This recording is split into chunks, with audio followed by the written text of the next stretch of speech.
Hello, everyone. Welcome to the Black Advancement Female Voice Zoomcast. Today, we are going to tackle the topic of health. Last time we talked about diet. Today, we're going to go ahead and talk about fitness and exercise. So, according to a 2004 study on WebMD, it found that they did a heart stress test on comparing Black people and white people. They found that the average African American men fitness capacity was 7% lower than white men, and African American women were 3% lower than white women. And although that's not a significant amount, they also found that the obesity rate among African American women versus white women is 37% for African American women versus 27% for white women. And but the African American severe obesity rate was 19% versus 17% for white women. So we'll go ahead. I forgot to introduce ourselves. We'll go ahead and introduce ourselves before we start this discussion and getting into the health, but at least you know the background. My name is Shanice. My name is Lauren. I am Nneka. And I'm Takara. All right, ladies. All right, so I'll go ahead and go right into our first question since we heard the backdrop.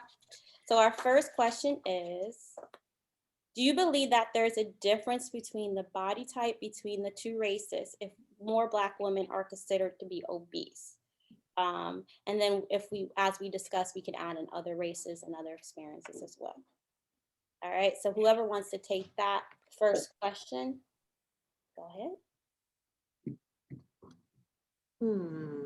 Well, I think there are some differences in body types based on racial makeup. I mean, you can kind of see that as you look around at people. People hold their weight differently, even just, I think, based on country. Like I won't get into too many details. I don't want to offend anybody, but I noticed differences between white bodies versus Black bodies versus like maybe Mexican body versus even within Africa. I'm Nigerian. There's a difference between Nigerian bodies versus South African bodies. So I do think that some of that does make a difference. And part of the issue we have is that a lot of the norms that they look at in the US are based on white bodies, and they haven't accounted for other races in what they consider to be normal, like BMI. So things get very skewed, and it's hard to look at those statistics and data sometimes and take them seriously. Yeah, that makes it hard where it doesn't account for, like you say, cultural variation. You know, it doesn't count for culture and genetic variation among races of people. So like you say, we have to kind of take some of those results with a grain of salt when the baseline is, as Nneka said, is based on, European descent. You know, they often are left out of these research where they create, these medical norms and constructs. And then, then they go and do research where, I'll be curious too, maybe what did they, what were their final thoughts or their final, like conclusions at the end of this study. I wonder, I don't know if you'd be willing to share some of that, Shanice, as we're talking, like kind of, skim over that and grab that information. But I'm curious what their final conclusions would be about that, because there's so many other factors that affect obesity and stuff. And then the racial piece, the racial, cultural, genetic pieces, I feel like oftentimes missing. So yeah, that makes it, that creates bias. Right, and I know they mentioned there was a doctor that kind of discussed the results right after. They mentioned sometimes social and economical status has something to do with it too. If your neighborhood isn't constructed for running, going for a run or going for a walk, or you know what I'm saying, or having a gym membership, all of that matters too. So there's a lot to consider And the food deserts. in the food deserts, and we don't have the healthy fruits and vegetables. All of those things are contributing factors to why there is a disparity. Mhm. Yeah, I think that the cultural piece is also important too. Because, as we as a country become more global, right, we have people that are not necessarily only eating their traditional foods, but they're eating fast foods, processed foods. If some foods are cheaper than others, some foods have more sugar and butter and all that good stuff. You like to eat it. And so that can have negative repercussions on our diet as well. So if you have a particular community that's more likely to engage in these bad behaviors, then it may appear that it is a result of being in that community, when in effect it may not be just it's not a Black thing. It's like we need to work on not eating processed food thing. It could be. So there's a lot of different pieces that go along with things that they can have influence in your community, your culture, where you live, what's grown in your community, how the air quality is. It's all that stuff is rolled in. But I hate sometimes when people say, oh, it's because of this, because you're Black, it means this. Because we know that's not always accurate. So that's my opinion. But I also do want to say that I think, there is an issue with overweight and obesity in the Black community. I don't want to misconstrue and say that I feel like the data is skewed. I mean, it may not be accurate, but I do recognize that is an issue. And I think often what isn't discussed is what's underlying that. And I think a lot of times trauma plays into that, and people using food as a source of comfort and emotional eating to kind of console themselves with the different things that they're going through. And I think that psychological piece is often missed. It's not very much discussed. We talk about economics and stuff, but I think that is a factor that is often overlooked. Mm-hmm. And I think that's the point that I was trying to make, is that the trauma aspect of it is not genetic. That is something that's cultural, that we may experience together as a community. Many people from this particular community have a similar experience, but these are not necessarily genetic things that cause the death. I mean, although it could be, it's not only those things, because you're genetically part of the Black diaspora. That's all I'm saying. But then it makes me think about, what is, like the idea, again, that medical construct of what is obesity. And, like I know Nneka mentioned, like BMIs, should the standard be that everybody should be a size 2 or a size 4, and outside of that you're obese? If you're, I don't even have, it would be good probably if I had a BMI chart in front of me. Maybe I should Google that while I'm sitting here. But if you look at those things, it's based on like what your height is and what your weight is, but it doesn't account for things like muscle mass, or how much fat that you have, or but then also too, like culturally,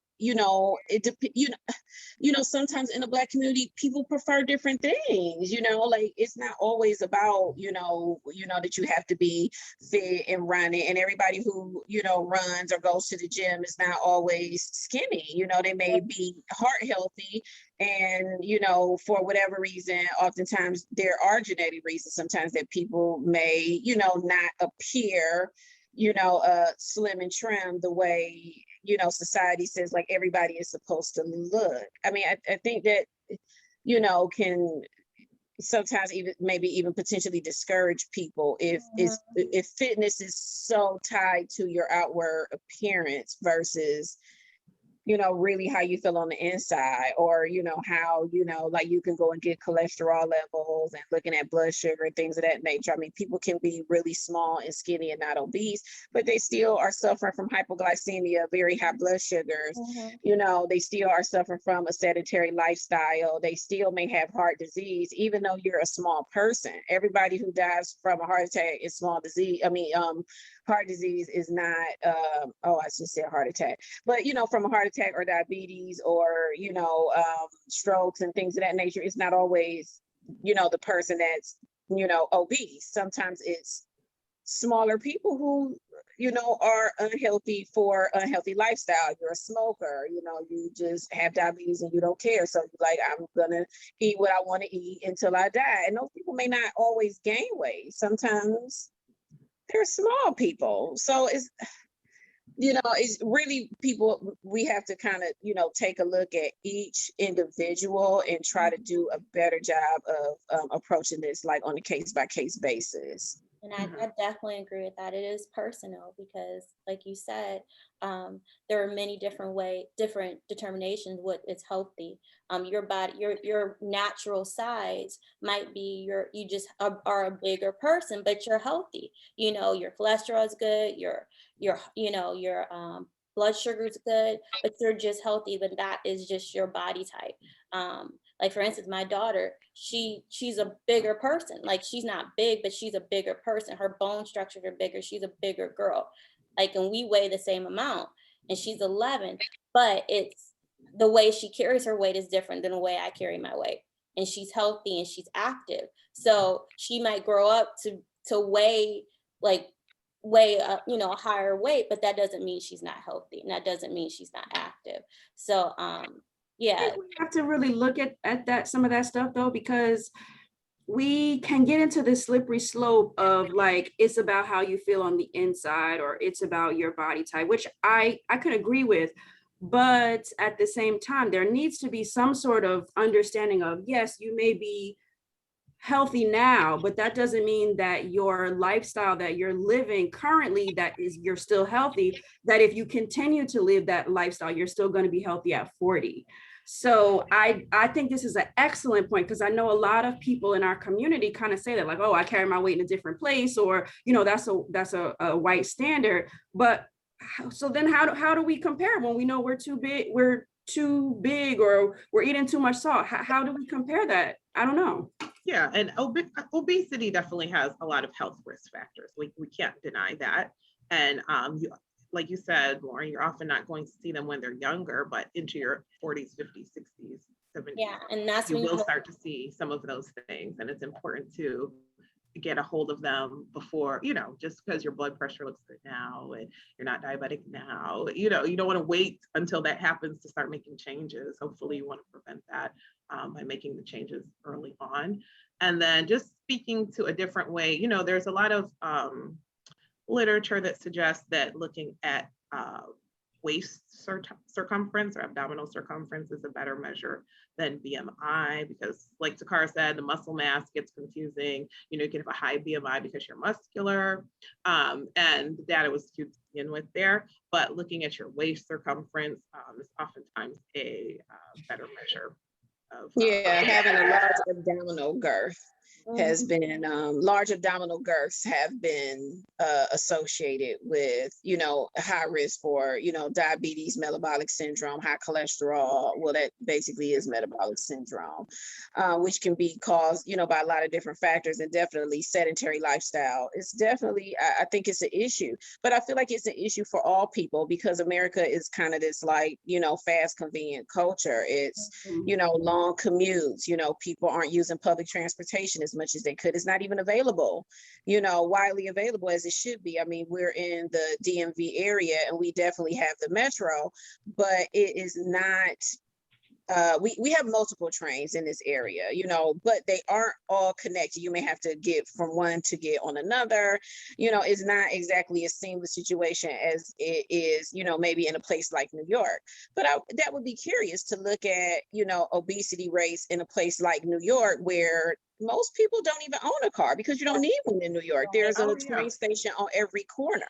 Yeah. So that means people are walking, people are going to, like you say, a nearby store. You don't need a car there. Most people are more physically active than they would be in other metropolitan cities like LA, where you have to drive everywhere. But the culture is different in a place like LA, right? People tend to eat healthier because everybody is definitely about image, and people, the whole yoga, avocado toast, all of those things are like, fresh, in a place like California. But then you go to a place like New York and it's like, well, you still have a lot of obese people, and there's public transportation everywhere. So I would think that would cut down on sedentary lifestyles if you are walking. Well, I would say I've lived in New York City and I've lived in upstate New York, and there's definitely a lot less obese people in New York City. We are moving a lot more. I definitely was getting way more steps in, a lot more activity, just commuting around there. So I think that's kind of just built into the life when you live in New York City, which is helpful. People may not necessarily be eating healthier, but at least, you're getting More 10,000 activity. steps in just going to and from work every day. Right. So let me ask maybe this is a silly question. If people that get like surgery and they get their fat sucked out of their bodies, does that make them healthier because they're carrying less fat? Like No. in their blood system? It's a good question. I don't know what the data shows about their long-term health outcomes with regards to things we look at, like hypertension and cholesterol and No. diabetes and all of that. I'm not sure, but a lot of like lipo kind of shows that people's results last for a couple of years and then they're kind of back where they started. You still have to. So I would tend to think that it's probably not making any kind of lasting effect. Yeah, it's short term. You still have to work out even if you have those surgeries. It's, you still have to be physically active because I don't think that is just like you said, it's not going to last forever. All But you're doing is prepare yourself. redistributing fat. You're not doing anything to change lifestyle. So you can get a tummy tuck, but you're gonna have that belly again, because if you don't change your habits as far as exercise and diet, if there's not lifestyle change along with that, you're gonna end up in the same place again. It's just like, how long will it take? But that is the difference, because like if people are getting bypass surgery, even though they are not having fat transferred to a different area of their body, but they're having their stomach reduced, so in capacity, so that they can lose weight. So that a good program for bypass is that you would do lifestyle change and lose weight initially on your own first, so that you can prepare yourself for what your life is going to be like after bypass surgery. You're not going to be able to eat as much. You have to be on a liquid diet for the first 2 weeks. I mean, initially you need to do that just to stay safe and not have some type of lethal complication that could end your life. And then after that, you want to make sure that you don't gain the weight back. And maybe that's something else we could probably like follow up on and look up too, is like the rates of people who gain the weight back after bypass surgery, because It's a I would have. problem. But look at this, I lost weight from my lipo.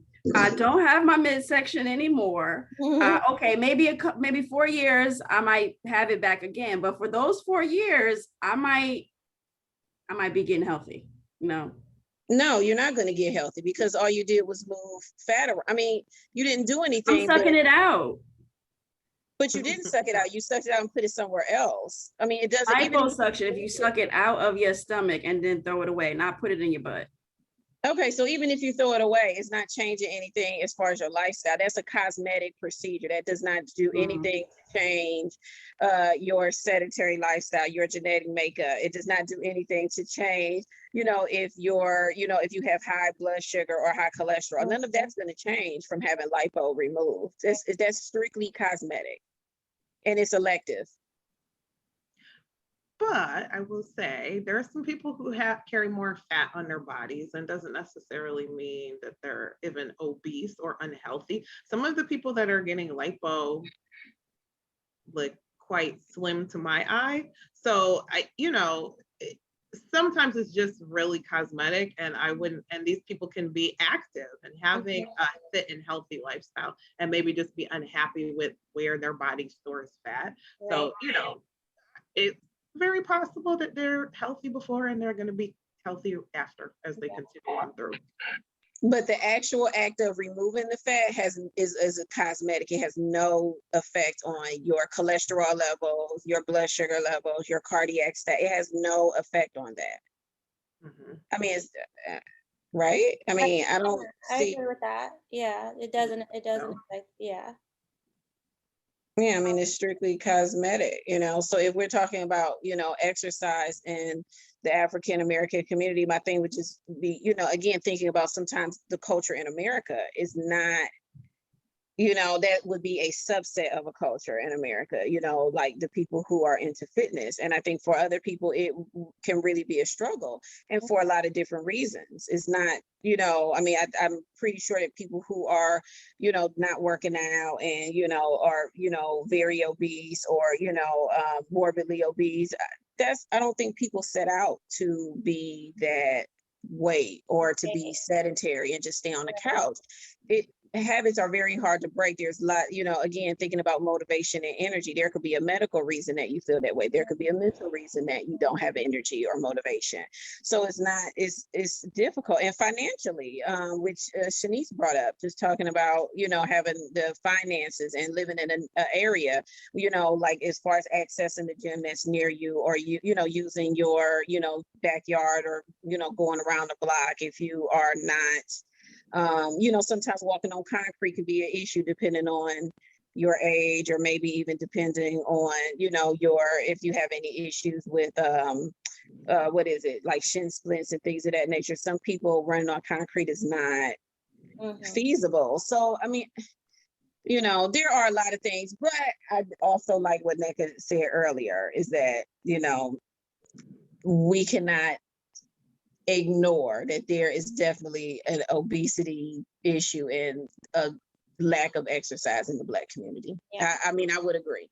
Yeah. It's a good segue to the next question. Yeah, that's what I was just about to ask. So since you kind of touched on this already, Takara, so we're going to kind of take it to personal stories. So what are some barriers or challenges you have with working out, and how have you overcome them? So whoever wants to take that first. I could start. One of my biggest challenges is consistency, but I have got that down in the pandemic. So I am a morning person, and I often in the past was trying to work out after work, and I would have every reason to not do it. Like, oh, I'm tired, I have a headache, let me just go home and eat first, let me do this, let me do that. And I never get where I'm going. So, the pandemic, I'm working from home. I get up early in the morning, and, I don't have that time of commuting to work. So I can just head to my basement and get my workout in. And, in the morning, you don't have an excuse. What's the excuse? You get up and you go work out. I don't have an excuse to tell myself. And I have more energy in the morning. So I've been a lot more consistent, and that has been helpful. And the other thing I think is just finding what you like. Like I was forcing myself to try to like running for so many years, and I hate running. It's horrible. Me and running don't like each other. So I got into other things like cycling. I have a bike. I love cycling. I like just getting steps walking, like on nature paths, hiking. I like roller skating. I like doing dance, like some YouTube dance aerobics. That's fun to me, but running, like shin splints, Takara mentioned, I get shin splints. I hate it. I just hate running. And I see people that love it, and I want to be like them, and it's super effective, but I hate it. I've always hated it, and I'm going to stop even trying. It's done. So I think really just finding what it is that you enjoy doing, you can look forward to it. Like spin class, I guess the gyms are back open, but I used to love going to spin class. So you just have to find what it is that you really like doing. I'll probably just say I'm lazy. I mean, I am, and it's interesting because I grew up, I ran track, I ran cross country to condition for track. I did the long jump, I played volleyball, like I did all of these things. And then even after like high school and stuff, and I started, like I was in college, I would, I worked for the YMCA, I would work, go and work out. I would do a lot of like weight stuff. And then as I got older, I realized that I tended I opted more for like plyometrics, like just doing things that was like body weight stuff. Like I tend to like that better. I even, did some yoga and I enjoyed that. And I also find that maybe doing a challenge or having motivation from somebody else like would help me to get out of a rut, because I think it's just like can be like when you lose a habit, it's like really hard to get Right. it back. So it's like an object in motion tends to stay in motion, right? But then let's say you take 6 months off, it's like, oh, child, now I got to get off the couch again. Like, I don't want to leave the couch. I love the couch, but I really want to work it out. So, it's really like an and definitely an internal battle. And I look at my body, every day and I'm like, oh Lord, she missed working out. But that has not motivated me to get back in. So it's been very sporadic since my adult life and having a, full career and a life, you start to add more and more responsibilities. And if you don't really dedicate, make the dedication and the commitment to carve out the time. And I agree with what Neka said about really finding what things that you like, because there's so many different options for cardio. Like running is not the only thing. Walking is cardio, Mhm. but maybe you need to walk longer, or maybe you need to walk a little bit faster. Jumping rope is cardio. I mean, there's, you can ride a bike. It doesn't have to be a stationary bike. You can do all of those things. So there's lots of different options. But my issue, I just feel like I'm lazy and I'm just not there right now. Mhm. Okay. Yeah, I think because I was thinking when you were talking, when I was younger, I always was like thin my whole life. I have this like thin experience of being teased as a thin person. So like exercise was like, oh no, no, no, no, no. Like I'm never gonna get involved in that. I might lose some weight. Like, so I never really developed this like need or habit of exercising. And everybody would always say, just wait till you get older, wait till you get older, those pounds will come. And it's like, wait a minute, that was true.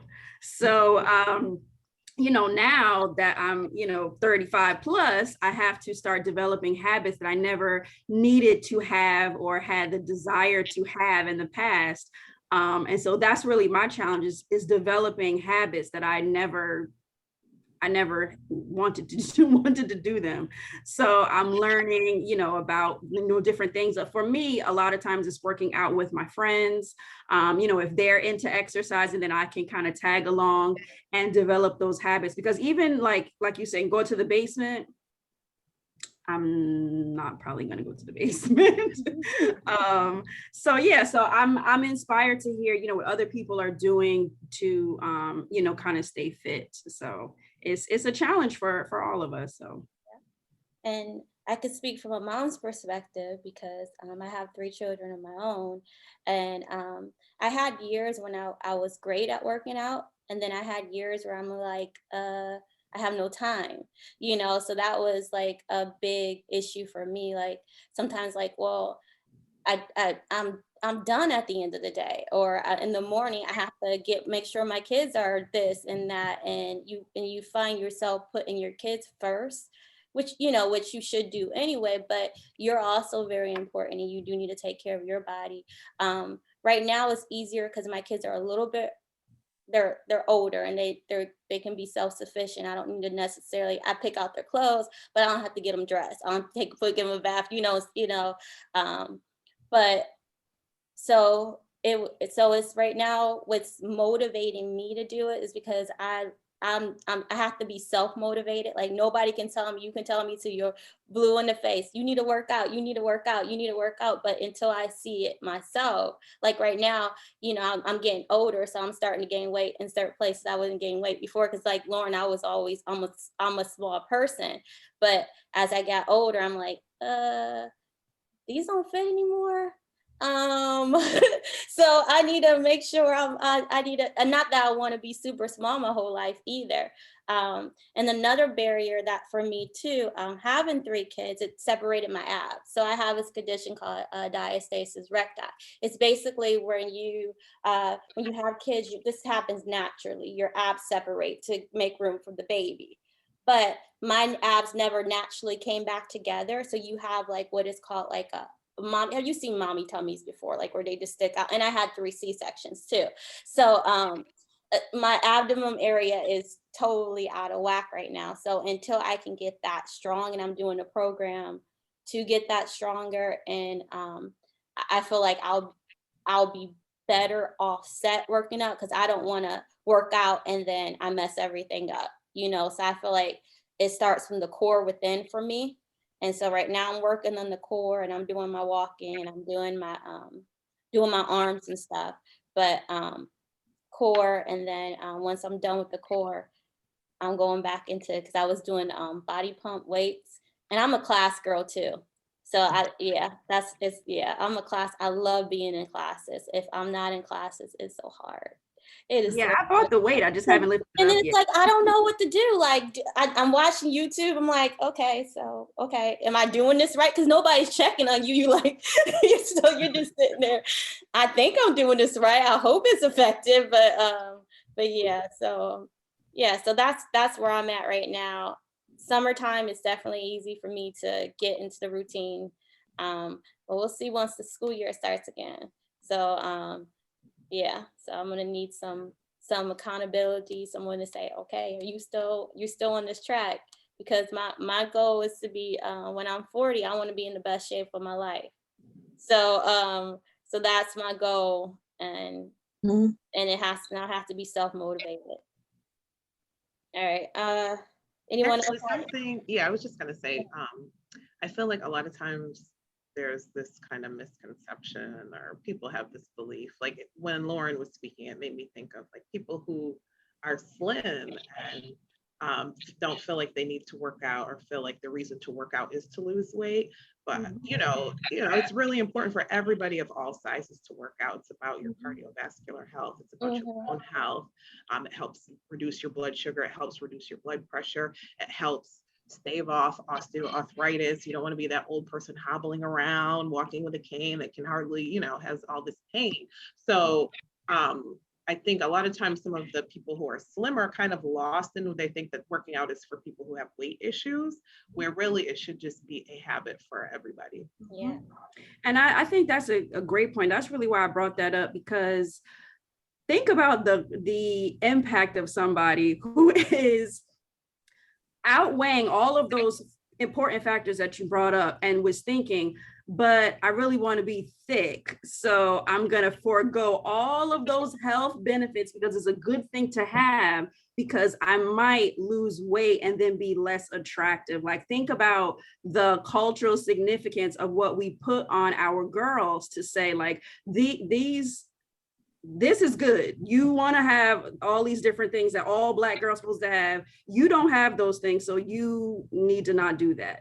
So that's kind of why I mentioned it, because it's like, that's kind of a little crazy that I was thinking like that. But you can get sick by working out too, squats. I didn't know that at the time. Like, I know that now, but I didn't know that when I was 18 in the 90s. Like, what? You can do squats and get a butt? What? Yeah, you can build muscle in places, and it makes and then even like this idea of toning, and maybe I'm sure you guys knew about it too. It was like, you're supposed to tone with 3-pound weights, and you just do a little something so that your arms are toned, but you should never lift heavy.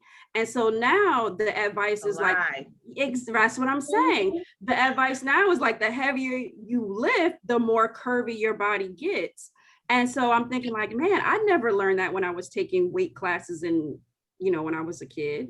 They told us tone if you want to stay like a woman. Women don't lift heavy weights. Yeah. So a lot of misinformation, and a lot of women are fearful of strength training because they feel like they're going to look like a man, and they're looking at the bodybuilders, the women in the bikinis, like, woo. It's like, that's not going to happen. That's not going to happen. And see, and that has got me thinking about Serena Williams, and how, there have been a lot of negative comments, and her body is to die for. Okay. Like, I mean, she is fit I mean, to go.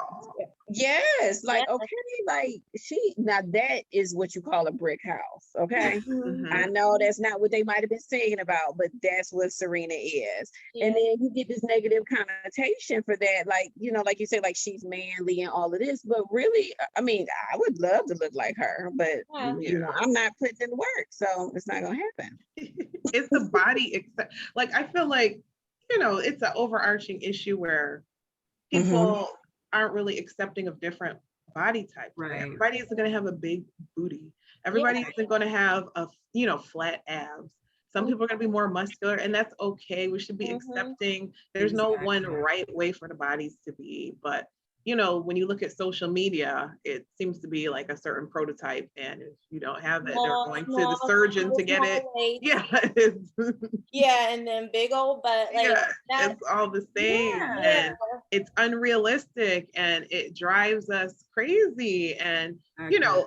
growing up as a woman, you have so many body image issues. Like most of us were always like, oh, if I could lose this, or if this was bigger, if this was smaller, and you look back through your pictures, and it's like we were never satisfied with our bodies. But when you get older, you look back and like, oh, that's the body I want. That's my goal body. Exactly. But when you But I had the wouldn't goal give it. body, you weren't happy with that body. But I And wouldn't so give it's to be just like a 125 sickness. again. Yeah. It's like, oh, I Where we would love to going? be 119 again. Jesus. I'd be like, Girl. It's a big right. issue. But So overall, we need to be they kind said- to our bodies, appreciate the Mhm. diversity in our bodies, and just strive to be as healthy as possible. Yeah. Do And we it's a feel different like expectation for men, though. Like you say, like men can Yeah. have all of this abdominal girth that we talked about, and they can still be successful. Yeah, It's because they talk okay. about the dad bod, how that's the hot bod now. Like, Mhm.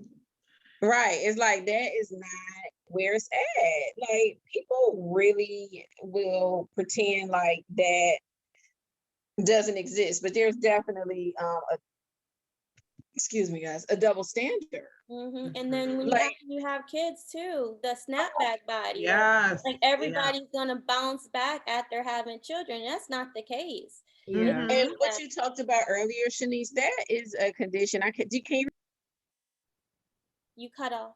You're on mute. Diastasis mute. recti. You're on mute, You're Takara. on mute, Takara. Does she know she on mute? can you guys hear me? You can hear you now. Yeah. I'm sorry, there was a phone call coming through. But when Shanice was talking about when your abs split during during pregnancy and childbirth, you can't the only way to repair that is through surgical intervention. Yeah. Yeah. Like you can maybe potentially improve it, but you can't get back to really baseline and have your abs connected again unless they surgically do that. But like you say, people don't really talk about that, which Yeah, is they like you say, don't. things that women have to deal with. We got to do a video about all the Body crazy, image. I mean, but just all the crazy expectations that are put on women is really unfair. Ridiculous. Yeah. Anyway, that's another video, but Or even like what the tummy tucks that people are having, like after having children, you naturally have a little loose skin towards your lower abdomen, and that's okay. Like your body is not always going to look exactly how it was before you had kids, and right. it's okay to accept that you have that. It's all right. Most women have that after they have kids. Right.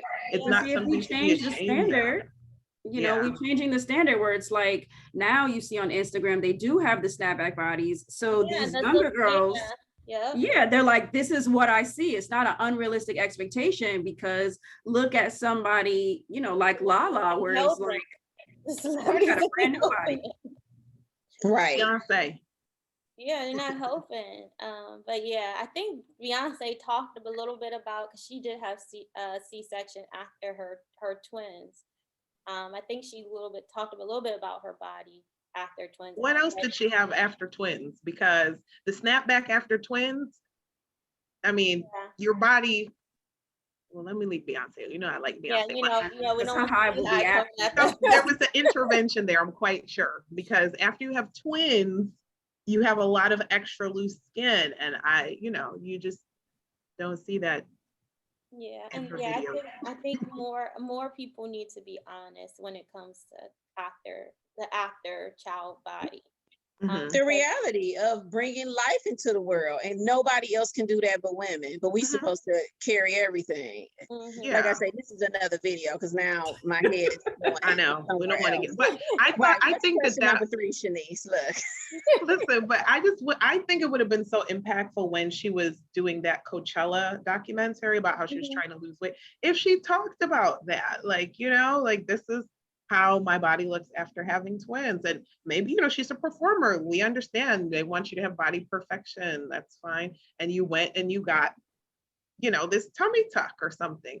But I feel like it's so many people just acting like this is normal and this is what happens, or like, you know how, well, not that this is right anyway, but with Rob Kardashian when he was exposing Black China, it was like, you're selling people tummy tea and you had plastic surgery and you're acting like the tummy tea got you those results. It's not what happened. And it's like, let's be honest, like there's so much dishonesty in what goes on, and it's giving very unrealistic expectations to Right, women right, and girls, unfortunately. Yeah. And right. not to discredit, but yeah, working out is important. But sometimes with those issues, you know, working out can only get you so far. Like Takara Mhm. said, the only way I can possibly fix my issue, I can work to make it better, but will be through surgery. So like, there's some things that You're not gonna have a 6-pack. yeah, because it's yeah. So we'll yeah, I'll continue my journey and I'll update you guys because it's the program Mhm, I'm doing is like recommended through like PTs and stuff like that. mhm. So I'll let you know by the end of 12 weeks. I don't think it's going to close it all the way, but it can get it close. But well, I'll keep you guys updated to see how close I get. And then like as I was talking to my mom, um, like right after I had not maybe like after I had my third child, I was just like, and I showed her my stomach. I was like, you know, this is what my stomach looks like. Could you, by looking at me, you won't be able to tell. Like Lauren sees me, so you can't like unless I show you my belly, you wouldn't believe it was my stomach.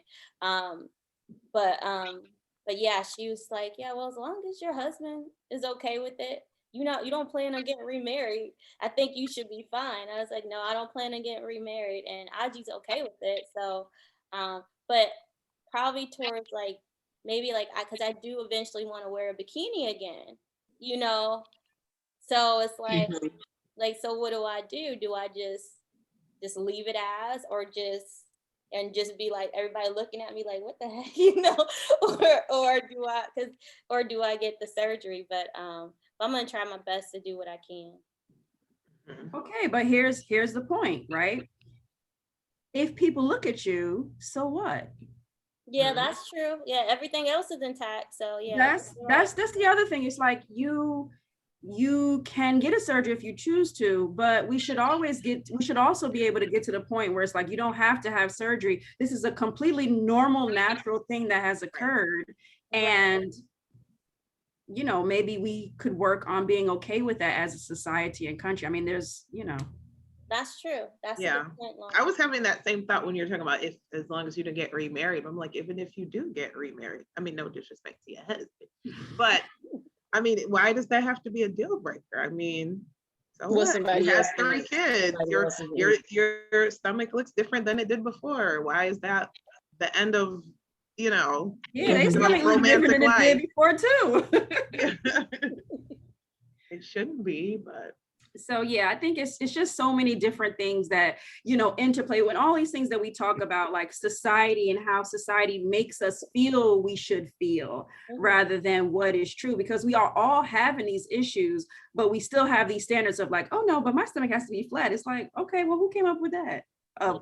14-year-old boy? Like, come on, Yeah. you know, so. Yeah. All right. yeah, I've So, gotten a lot more comfortable with my little Buddha belly. It's like, okay, it's my friend. I put my waist beads on it. Like, okay, we hear body acceptance. It's good. it's important for us to be happy in our own skin, you know, because that confidence is sexy too. So, Mhm. all right. So this brings us to the last question. All right. So how can we as Black women hold each other accountable and ourselves accountable to make sure we continue a healthy lifestyle of eating and exercising, eating right and exercising? So how can we motivate each other and hold each other accountable?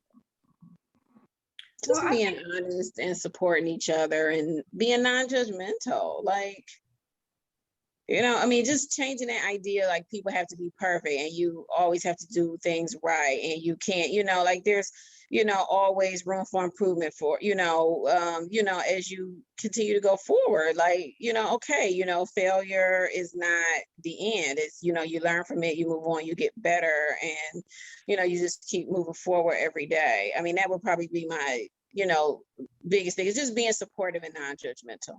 Mhm. Yeah, I was going to say it's important to kind of find your tribe as well. Really connecting with people that are doing the things that you are interested in and being inspired by them, because there are going to be judgmental people that are out there. They're going to put you down. That's just the fact of life.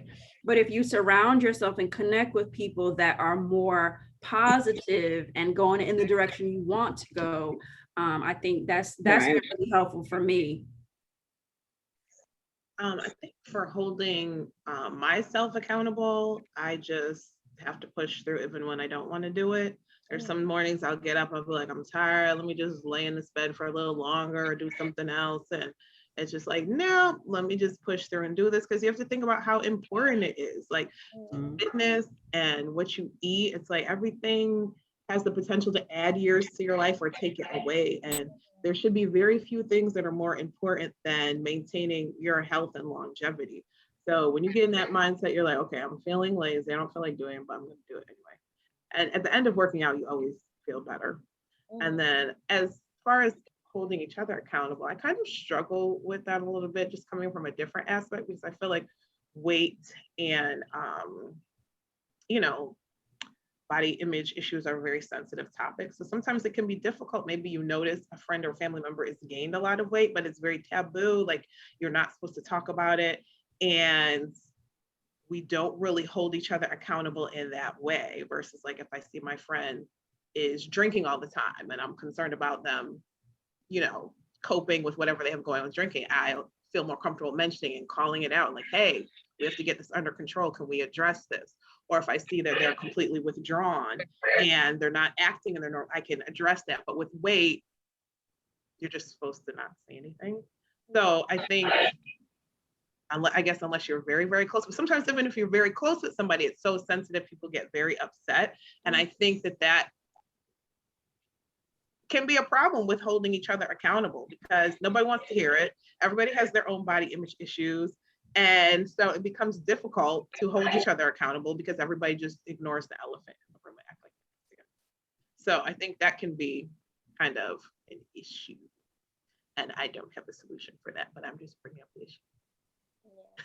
For me, it would be just support, just hearing other people's stories and how they begin their fitness journey. I think that's very helpful to me. Like if you say if you have a blog or something, or to see how you started and where you end, your progression. I like looking at stories like that, and then because that's kind of inspiring for me. So just supporting stories through our own fitness journeys and see how and then for myself, like I said, I have to be self-motivated.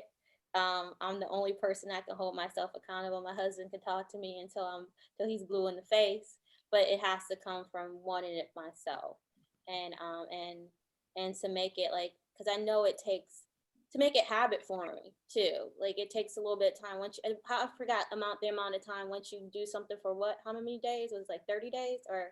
Some places say 30 days, some places say 6 weeks. 6 weeks. Oh, okay. So just making things habit forming for me, that would help me be self-motivated and hold myself accountable once I form it as a habit. But until then, just support, I see you out there, girl, go ahead, like just support. We support you, Shanice. Thank you. Yeah. But yeah, is there anyone that wants to add anything before we end this call? Thank you, ladies, for this great discussion. I hope it, would bring some awareness to the issue of weight within the culture, our culture, and hopefully motivate somebody to go ahead and go for a walk today. That's all it takes. I actually wanted I was gonna just shout out Kukua Dance Fitness. It's a YouTube channel. It's KUKUWA, and they have a lot of African dance workouts. And I love them. I do their workouts all the time. They're very motivating. So I'm just putting that out for anybody because I like look forward when I see they drop a video. I'm like, yes, I'm about to do that tomorrow morning. So if anybody else can get some joy from that the way I do, I want to put that out there. Right. There's a lot of places, like you said, where you can get like free videos and stuff, and they're often, pretty short too, which is good. It's not like you have to be working out like, 2, 3, 4 hours a day. On demand on my cable TV, there are lots of like free videos for several different workout options, whether that's yoga, like you said, like, dance, doing like quick, like cardio workouts, weightlifting, things of that. Like they have a whole variety of like free stuff that, I could utilize. And I've used them before. But yeah, I got to get in that mode again. I'm just not there right now. I don't know how I'm gonna get there. I'm gonna hold you accountable. Yeah, I hold you accountable. Come on. You class. could, yeah. We can go for a hike. D hike. So Bugs, naked and afraid, probably not. But yeah, good idea for some people. And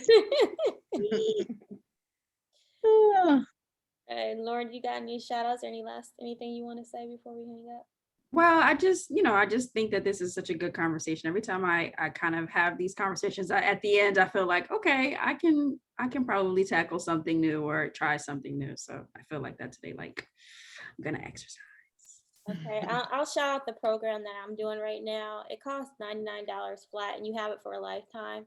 Because believe me, I started this program like maybe when my youngest son was like 3. And he's gonna be 9, so it's a lifetime program. But it's more so consistency for me. It's called Mutu Mamas, MUTU, and Mamas, and it's a great program. It's lightweight and then it progresses through. Like right now, it's like focused on breathing, and basically try to get your core tight for the first 2 weeks, and then it kind of works on other elements after the first 2 weeks. But I've gone through maybe to 6 weeks and then I stopped again. So now I'm starting over again. So, but it's a good program. I feel like it definitely strengthens your core. So mamas, if you are suffering from that mama belly, please look up diastasis recti. You might have that. And it's an easy test to figure out if you have it. So it's just basically you try to put yourself in a sit-up. If you can feel space in between your ribs when you hold your head, then if you're able to stick your fingers in between your abdomen, then that's you have it. And it can be up to, I think 1.5 is normal, but anything beyond 1 or 2 fingers you can get in there, then you need to work on getting that together. So again, it's Mutu Mamas. Check it out. It's ran out of the UK. And also, of course, shout out to Black Advancement. And of course, NECA's Waist Speed. You got that slim tummy, go ahead. Or if you don't got a slim tummy, you just want to. All tummy. Yeah, all tummies, all inclusive. Right. All inclusive bellies. Please check her out. Is that it, guys? That's it. All right, we're done. All right, peace. Bye. Okay.